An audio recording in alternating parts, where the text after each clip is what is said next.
नमस्कार दोस्तों, मेरा नाम है रजनी। स्वागत करता हूं आपका हमारे YouTube channel connecting India exam solution में। दोस्तों, connecting India exam solution India का एक ऐसा प्लेटफॉर्म है जहां पे आपको एक्सपोर्ट इंपोर्ट से रिलेटेड सारी जानकारी डिटेल में बताई जाती है। आपको समझाया जाता है इंडिया से एक्सपोर्ट कैसे करना है, इंडिया में इंपोर्ट कैसे करना है, उसका प्रोसीजर क्या है, क्या क्या डॉक्यूमेंटेशन रहते हैं, किस तरीके से बायो फाइंडिंग होती है, किस तरीके से आपको अपना एक्सपोर्ट करना है, सारे डॉक्यूमेंट बनाने हैं, उसका प्रोसीजर क्या होता है। इन सारी चीज़ों के बारे में जानकारी जो है आपको हमारे यूट्यूब चैनल के माध्यम से प्रोवाइड कराई जाती है। तो इसी के साथ मैं आपसे रिक्वेस्ट करूंगा, अगर आप हमारे यूट्यूब चैनल पर नए हैं तो हमारे चैनल को सब्सक्राइब करें, बेल आइकन को प्रेस करें ताकि आपको हमारे आगे आने वाले वीडियोज के नोटिफिकेशन मिलते रहें। दोस्तों, वीडियो में बढ़ते आगे बात कर लेते हैं ईपीसीज एंड कमोडिटी बोर्ड की कि ईपीसी और कमोडिटी बोर्ड होते क्या हैं। ईपीसी का फुल फॉर्म होता है एक्सपोर्ट प्रमोशंस काउंसिल्स, और जो कमोडिटी बोर्ड और ईपीसी जो हैं दोनों ही हमारे देश में एक्सपोर्ट को प्रमोशंस करने का काम करते हैं। गवर्नमेंट के कोई भी रूल्स रेगुलेशन जो आपके प्रोडक्ट से रिलेटेड आते हैं वो भी एक्सपोर्ट प्रमोशन काउंसिल्स के माध्यम से आप तक पहुंचाए जाते हैं। तो ईपीसी का और कमोडिटी बोर्ड का दोनों का एक सिंपल सा काम होता है कि वो एक्सपोर्ट को प्रमोट करने का काम करते हैं। अब प्रमोट करने के डिफरेंट तरीके हो सकते हैं, जैसे कि इंडिया में एक्सपोर्टर्स को जानकारी प्रोवाइड कराना, उनके लिए समय समय पर सेशन करवाना जिससे वो एक्सपोर्ट सीख सके, डिफरेंट कंट्रीज से बायर लाना, एक्सपोर्टर को प्रोवाइड कराना, और साथ में जो है कुछ लीड जनरेशन का काम करना, और सबसे इंपॉर्टेंट काम जो ईपीसी करती है वो है ट्रेड फेयर को ऑर्गेनाइज करना। तो ट्रेड फेयर जो है ईपीसी दो तरीके से ऑर्गेनाइज करती है, एक डोमेस्टिक ट्रेड फेयर भी ऑर्गेनाइज करती है और इंटरनेशनल ट्रेड फेयर भी जो है ईपीसी के द्वारा ऑर्गेनाइज किए जाते हैं। तो आप जब भी डोमेस्टिक और इंटरनेशनल ट्रेड फेयर ईपीसी के माध्यम से ज्वाइन करते हैं तो आपको गवर्नमेंट की सब्सिडाइज रेट के ऊपर जो है ज्वाइन करने को मिलता है। अभी जैसे फीओ है, federation of Indian export organization, ये भी एक्सपोर्ट को प्रमोट करने का काम करते हैं। तो फीओ के माध्यम से भी आप जो है काफ़ी सारी कंट्रीज में जाके अपने प्रोडक्ट को प्रमोट कर सकते हैं। काफ़ी सारी लीड भी फीओ के पोर्टल से आपको आ सकती है, जैसे एपिडा के पोर्टल पर भी काफ़ी सारी लीड्स आती है जो भी उनके एक्सपोर्टर्स को मिलती है जो एपिडा में रजिस्टर्ड होते हैं। तो आपको ईपीसी में और जो भी कमोडिटी बोर्ड है उसमें रजिस्ट्रेशन कराना जरूरी होता है जब भी आप एक्सपोर्ट करते हैं। और अगर आपका कोई भी प्रोडक्ट जो है ईपीसी में या कमोडिटी बोर्ड में आता है तो आपको फिर उसका आरसीएमसी रजिस्ट्रेशन कम मेंबरशिप सर्टिफिकेट जो है किसी भी एक्सपोर्ट प्रमोशन काउंसिल का लेना पड़ता है।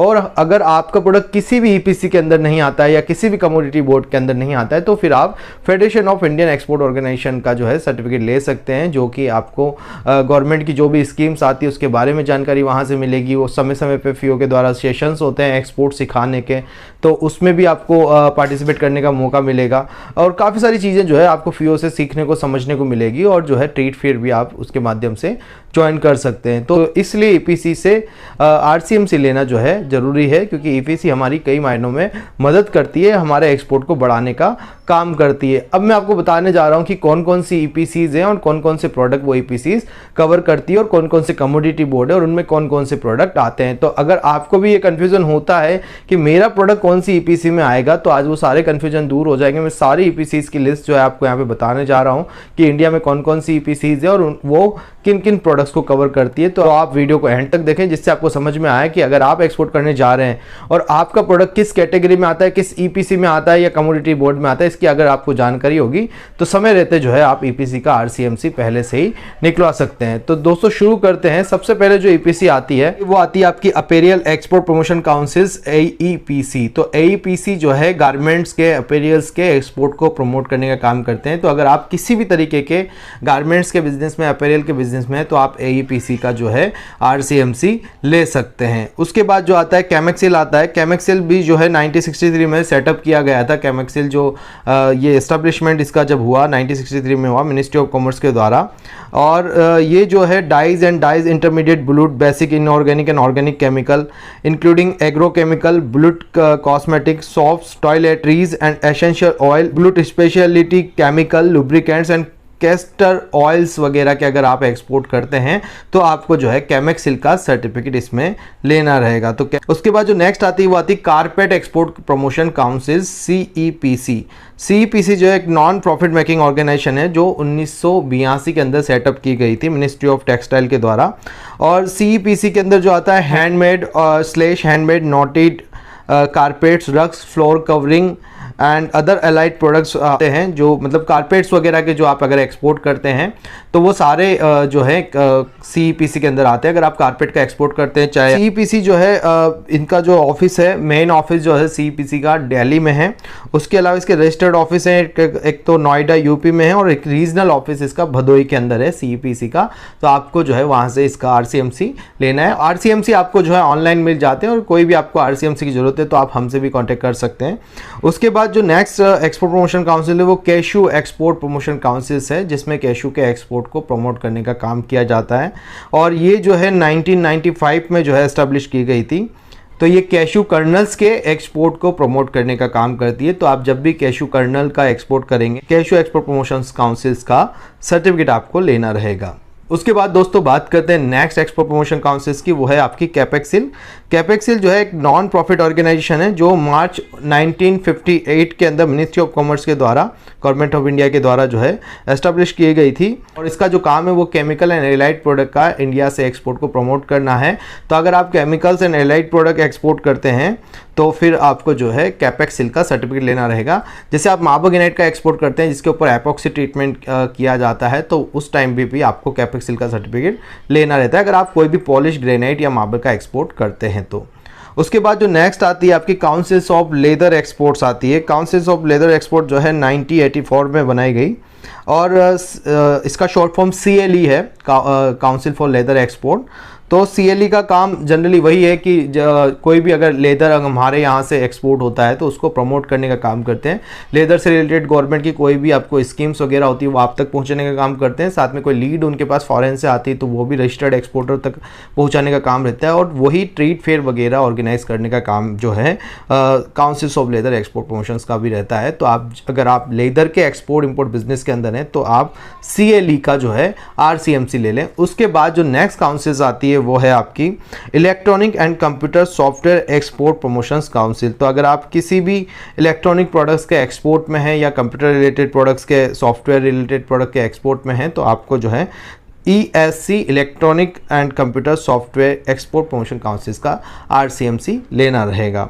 उसके बाद बात करते हैं engineering export promotion council India, EEPC India है। तो आप किसी भी टाइप के इंजीनियरिंग प्रोडक्ट्स का एक्सपोर्ट करते हैं तो आपको जो है EEPC इंडिया का जो है सर्टिफिकेट लेना रहेगा। उसके बाद नेक्स्ट जो EPC है वो है export promotion council for EOU and says unit. EOU और जो सेज यूनिट है वो export promotion council for EOU and says का जो है उनको RCMC लेना रहेगा। उसके बाद नेक्स्ट जो एक्सपोर्ट प्रमोशन काउंसिल्स आती है, बहुत major export promotion councils body है जो है आपका export promotion councils for handicraft. तो अगर आप किसी भी टाइप के हैंडीक्राफ्ट में डील करते हैं, चाहे वो आयरन हैंडीक्राफ्ट हो, वुडन हो, मार्बर ग्रेनाइट्स हो या दूसरे किसी भी टाइप्स के हैंडमेड कोई भी आर्टिकल्स वगैरह हो, तो अगर आप हैंडीक्राफ्ट में डील करते हैं तो आपको फिर export promotion councils for handicraft का जो है RCMC लेना रहता है। जो हैंडीक्राफ्ट एक्सपोर्ट प्रमोशन काउंसिल से एक नॉन प्रॉफिट ऑर्गेनाइजेशन है जो प्रमोट और सपोर्ट करने का, प्रोटेक्ट करने का काम करती है एक्सपोर्ट ऑफ हैंडीक्राफ्ट को। उसके बाद नेक्स्ट अगर EPC की बात की जाए वो है GJEPC, James and jewellery export promotion council. तो आप किसी भी प्रकार के किसी भी टाइप की जेम्स एंड ज्वेलरी में डील करते हैं, चाहे वो आर्टिफिशियल ज्वेलरी हो या वो गोल्डन ज्वेलरी हो या सिल्वर ज्वेलरी हो या किसी भी टाइप की दूसरी ज्वेलरीज हो, वो सारी आपकी GJEPC में आती है। James and jewellery export promotion council का सर्टिफिकेट आपको उनके लिए लेना रहता है। तो नेक्स्ट एक्सपोर्ट प्रमोशन काउंसिल आती है आपकी Indian oil seeds and produce export promotion council. तो इंडियन ऑयल सीड्स का जो भी आप अगर कोई भी किसी भी टाइप के ऑयल सीड का एक्सपोर्ट करना चाहते हैं, जैसे सरसों हो गई है, सोयाबीन हो गया है, तिल हो गया है, तो ऐसे कोई भी प्रोडक्ट जो आप एक्सपोर्ट करते हैं तो उनके लिए आपको जो है Indian oil seed produce export promotion council का RCMC लेना रहेगा। उसके बाद नेक्स्ट आपकी EPC है jute product development export promotion council. अगर आप जूट प्रोडक्ट का एक्सपोर्ट करेंगे तो आपको जो है jute product export development council का जो है सर्टिफिकेट लेना रहेगा। और ये जो बॉडीज है ये करीब 1956 में बनाई गई थी एक्सपोर्ट को प्रमोट करने के लिए। जूट और जूट से बने प्रोडक्ट को प्रमोट करने के लिए जो है ये काउंसिल्स बनाई गई थी। उसके बाद नेक्स्ट है आपका mobile and electronic device export promotion council MEDEPC। तो MEDEPC जो है अगर आप मोबाइल और इलेक्ट्रॉनिक डिवाइस रिलेटेड कोई भी एक्सपोर्ट करते हैं तो फिर उसके लिए आपको MEDEPC का सर्टिफिकेट RCMC लेना रहता है। उसके बाद आता है फार्मास्यूटिकल एक्सपोर्ट प्रमोशन काउंसिल। तो अगर आप फार्मास्यूटिकल्स के के एक्सपोर्ट इंपोर्ट बिजनेस में है तो आपको फार्मास्यूटिकल एक्सपोर्ट प्रमोशन काउंसिल का सर्टिफिकेट लेना रहता है। उसके बाद आता है आपका power loom development export promotion council. So power loom से रिलेटेड ये EPC है। उसके बाद आपका है project export promotion council of India, जो कि जो project export promotion council of India है ये जनरली गाइडेंस और सपोर्ट प्रोवाइड कराता है Indian civil and engineering construction including process engineering contractor and consultant to set up overseas project. तो अगर कोई भी ओवरसीज प्रोजेक्ट जो सेटअप करना रहता है तो उसके लिए जो है आपको PEPC का project export promotion council of India का जो है सर्टिफिकेट आपको लेना रहता है। तो ये भी आपके एक्सपोर्ट को प्रमोट करने का काम करते हैं। उसके बाद आपका आता है सर्विस एक्सपोर्ट प्रमोशन काउंसिल। किसी भी प्रकार की अगर आप सर्विसेज एक्सपोर्ट करते हैं इंडिया से तो आपको SEPC का जो है एक्सपोर्ट प्रमोशन काउंसिल का RCMC आपको लेना रहता है। उसके बाद आता है आपका she lake export promotion council. अगर आप शी लेक के एक्सपोर्ट के बिजनेस में हैं तो आपको जो है शी लेक EPC का RCMC आपको लेना रहेगा। नेक्स्ट आपका आता है exports goods export promotion council. तो एक्सपोर्ट गुड्स से रिलेटेड आप कोई भी एक्सपोर्ट बिजनेस करते हैं, कोई किसी भी तरीके के गुड्स में आप डील करते हैं जो कि एक्सपोर्ट से रिलेटेड हो, तो उसके लिए आपको जो है export goods export promotion council का सर्टिफिकेट लेना रहता है। उसके बाद आता है दोस्तों the cotton textile export promotion council. अगर आप कॉटन और टेक्सटाइल प्रोडक्ट से रिलेटेड कोई काम करते हैं, कोई भी एक्सपोर्ट करते हैं, तो उसके लिए आपको टैक्स प्रोसील आपको लेना रहता है, the cotton textile export promotion council. उसके बाद नेक्स्ट है the handloom export promotion council. Handloom से रिलेटेड अगर आप एक्सपोर्ट करना चाहते हैं तो आपको जो है HEPC the handloom export promotion council का RCMC लेना रहता है। नेक्स्ट जो है Indian silk export promotion council. Indian silk product जो भी रहेंगे उनके एक्सपोर्ट के लिए आपको ये लेना रहेगा, और ये जो बॉडी है वो 1983 में सेटअप की गई थी। और जो उसके बाद जो आती है EPC the plastic export promotion council board आता है, इसके अंदर प्लास्टिक रिलेटेड प्रोडक्ट आप करेंगे। नेक्स्ट जो है synthetic and rayon textile export promotion council है, जो कि सिंथेटिक एंड रेयन प्रोडक्ट जो रहेंगे अगर आप उनके एक्सपोर्ट बिजनेस में हैं तो उसके लिए आपको synthetic and rayon textile export promotion council का RCMC लेना रहेगा। और इसके बाद जो लास्ट हमारी EPC है wool and woollen export promotion council.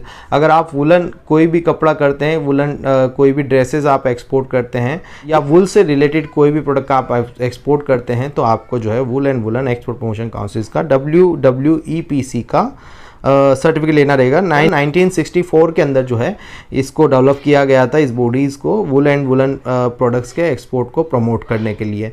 तो ये तो थी दोस्तों EPC। अब हम बात कर लेते हैं कमोडिटी बोर्ड की कि कौन कौन से कमोडिटी बोर्ड हैं जो कि आपके प्रोडक्ट को एक्सपोर्ट को प्रमोट करने का काम करते हैं। तो सबसे मेजर बॉडी जो है कमोडिटी बोर्ड के अंदर, सबसे पहली बॉडी जो है वो है APEDA, agricultural and process food product export development authorities. जितने भी एग्रीकल्चरल प्रोडक्ट हैं उन सब के लिए आपको एपिडा का सर्टिफिकेट लेना पड़ता है। आपको आई बटन पे आप क्लिक करेंगे तो एपिडा का हमारा एक अलग से सेपरेट वीडियो बना हुआ है, उसके अंदर मैंने सारे प्रोडक्ट बताए हैं जो जो एपिडा में कवर होते हैं, तो आप उसको चेकआउट कर सकते हैं। उसके बाद आता है आपका कोकोनट डेवलपमेंट बोर्ड। अगर आप कोकोनट के एक्सपोर्ट में हैं तो आप ये कोकोनट डेवलपमेंट बोर्ड का आपको जो है RCMC लेना रहेगा। उसके बाद आता है आपका कोयर बोर्ड। अगर आप कोयर प्रोडक्ट से रिलेटेड कोई भी प्रोडक्ट एक्सपोर्ट करते हैं तो कोयर बोर्ड का RCMC लेना है। उसके बाद आपका आता है कॉफ़ी बोर्ड। अगर आप कॉफ़ी रिलेटेड प्रोडक्ट के एक्सपोर्ट में हैं तो आपको जो है कॉफ़ी बोर्ड का सर्टिफिकेट लेना रहेगा। उसके बाद आपका है रबर बोर्ड। अगर आप रबर रिलेटेड प्रोडक्ट के एक्सपोर्ट में हैं तो आपको ये रबर बोर्ड का सर्टिफिकेट लेना पड़ेगा। 1947 के अंदर जो है रबर बोर्ड को एस्टैब्लिश किया गया था। उसके बाद आता है स्पाइसेस बोर्ड। अगर आप किसी भी तरीके के स्पाइसेस का एक्सपोर्ट करने जा रहे हैं, किसी भी तरीके का एक्सपोर्ट करना चाहते हैं स्पाइसेस में, तो आपको स्पाइसेस बोर्ड का सर्टिफिकेट लेना कंपलसरी है। ये FIO के अंदर भी कवर नहीं होता है, आपको इसके लिए स्पेशली स्पाइसेस बोर्ड का ही RCMC लेना रहेगा। अगर समझ लीजिए अगर आप मल्टीपल प्रोडक्ट में एक्सपोर्ट करना चाह रहे हैं और आप चाहते हैं कि मैं एक ग्रुप भी करूँगा स्पाइसेस करूँगा तो मैं FIO ले लूँ, तो ऐसा नहीं रहेगा। FIO जो है स्पाइसेस बोर्ड को कवर नहीं करता है, तो उसके लिए आपको अलग से ही सर्टिफिकेट लेना रहेगा। उसके बाद आता है टी बोर्ड, टी प्रोडक्ट के लिए। उसके बाद आता है MPEDA, marine product export development authorities, जो कि जो भी मेरीन प्रोडक्ट होते हैं, फिशरीज प्रोडक्ट जो होते हैं, उनके लिए जो है आपको एम्पेडा का सर्टिफिकेट लेना पड़ता है। और लास्ट है आपका टोबैको बोर्ड। तो तंबाकू रिलेटेड कोई भी प्रोडक्ट अगर आप करते हैं तो उसके लिए टोबैको बोर्ड का आपको RCMC लेना रहता है। तो ये थे दोस्तों ईपीसी और कमोडिटी बोर्ड जिनके बारे में मैंने आपको जानकारी दी। आशा करता हूँ आपको वीडियो पसंद आया होगा, तो आप इस वीडियो को शेयर करें, लाइक करें, हमारे चैनल को सब्सक्राइब करें। अगर आप सीखना चाहते हैं कम्प्लीटली प्रैक्टिकल वे में कैसे एक्सपोर्ट इंपोर्ट किया जाए, तो मैं आपको सिखाऊंगा 7 डेज के ऑनलाइन ट्रेनिंग प्रोग्राम के अंदर। तो आप ज्वाइन कर सकते हैं हमारा ऑनलाइन ट्रेनिंग प्रोग्राम, जिसमें हम आपको सिखाएंगे कैसे इंडिया से एक्सपोर्ट करना है, क्या क्या डॉक्यूमेंट आपको बनाने हैं, उसका प्रोसीजर क्या है, बाहर से पेमेंट कैसे लेना है, बाहर ढूंढना कैसे, ये सारी चीज़ें जो है मैं आपको 7 डेज के एक ऑनलाइन ट्रेनिंग सेशन में सिखाता हूँ। आप 3 दिन की ऑफलाइन ट्रेनिंग भी जो है कोटा राजस्थान में आके ले सकते हैं। आप हमें फॉलो कर सकते हैं सोशल मीडिया पे। इसी के साथ आशा करता हूँ दोस्तों वीडियो में दी गई जानकारी आपको पसंद आई होगी। मिलते हैं हमारे नेक्स्ट वीडियो में। Thank you very much.